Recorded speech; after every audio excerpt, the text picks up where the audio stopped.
മൂന്നാം നരേന്ദ്രമോദി സർക്കാരിൻ്റെ ഒന്നാം ബജറ്റിൽ സാധാരണക്കാർക്ക് വേണ്ടി നിരവധി പദ്ധതികളാണ് പ്രഖ്യാപിച്ചിട്ടുള്ളത്.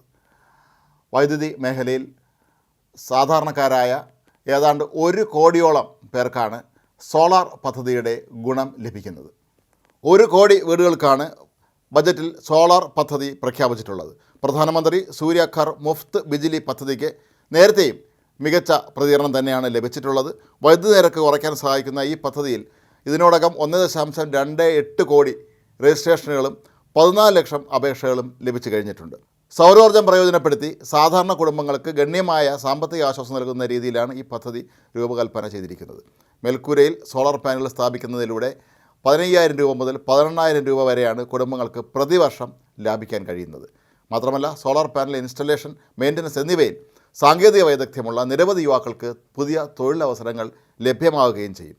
സോളാർ പദ്ധതിക്ക് കീഴിൽ 1 കിലോ വാട്ടിന് 9,000 രൂപ മുതൽ 18,000 രൂപ വരെയാണ് വീട്ടുടമകൾക്ക് സബ്സിഡി നൽകുന്നത്. കൂടാതെ 3 കിലോ വാട്ട് മുതൽ 5 കിലോ വാട്ട് വരെ വരുന്ന ഇൻസ്റ്റലേഷന് വേണ്ടി ചിലവാകുന്ന 2.20 ലക്ഷം രൂപ മുതൽ 3.5 ലക്ഷം രൂപ വരെ സാധാരണ നമ്മൾ വൈദ്യുതി ബില്ല് അടയ്ക്കുന്നത് പോലെ തവണ വ്യവസ്ഥയിൽ തന്നെ അടയ്ക്കാവുന്നതുമാണ്.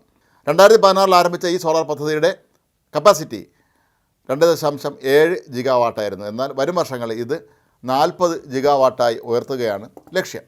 കേരളം പോലെ ജലവൈദ്യുത പദ്ധതികളെ മാത്രം ആശ്രയിച്ച് കഴിയുന്ന സംസ്ഥാനങ്ങളെ സംബന്ധിച്ച് ഇത് വളരെ ആശ്വാസകരമായൊരു കാര്യമാണ്. കേരളത്തിൽ മഴക്കാലം കഴിഞ്ഞ് വേനൽ കടുക്കുമ്പോഴൊക്കെ തന്നെ നേരത്തെ പലപ്പോഴും പവർ കട്ട് ഏർപ്പെടുത്തേണ്ട അവസ്ഥ പോലും ഉണ്ടായിരുന്നിട്ടുണ്ട്. കേന്ദ്ര പൂളിൽ നിന്നുള്ള വൈദ്യുതി വാങ്ങിയാണ് പലപ്പോഴും കേരളം പവർ കട്ടിൽ നിന്ന് രക്ഷപ്പെടാറുള്ളതും.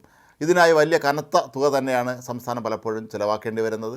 മാത്രമല്ല, സർചാർജ് പോലെയുള്ള കാര്യങ്ങൾ സാധാരണക്കാര ജനങ്ങൾക്ക് മേൽ കേരള സർക്കാർ കെട്ടിവെക്കുന്ന രീതിയും കുറേ നാളുകളെ തന്നെ തുടരുന്നുണ്ട്. ഈ ഒരു സന്ദർഭത്തിൽ ഇത്തരത്തിലുള്ള സോളാർ പാനലുകൾ വ്യാപകമാകുന്നതോടുകൂടി അതിന് ഒരു ആശ്വാസമുണ്ടാകും എന്ന് കരുതാം. മാത്രവുമല്ല, പ്രകൃതി ഉൽപ്പന്നങ്ങളെ പരമാവധി ഒഴിവാക്കിക്കൊണ്ട് ഇത്തരത്തിലുള്ള സൗരോർജ്ജവും മറ്റും പ്രയോജനപ്പെടുത്തി നടപ്പിലാക്കുന്ന പദ്ധതികൾക്ക് ഇപ്പോൾ വൻ പ്രചാരമാണ് കേന്ദ്ര സർക്കാർ നൽകുന്നത്.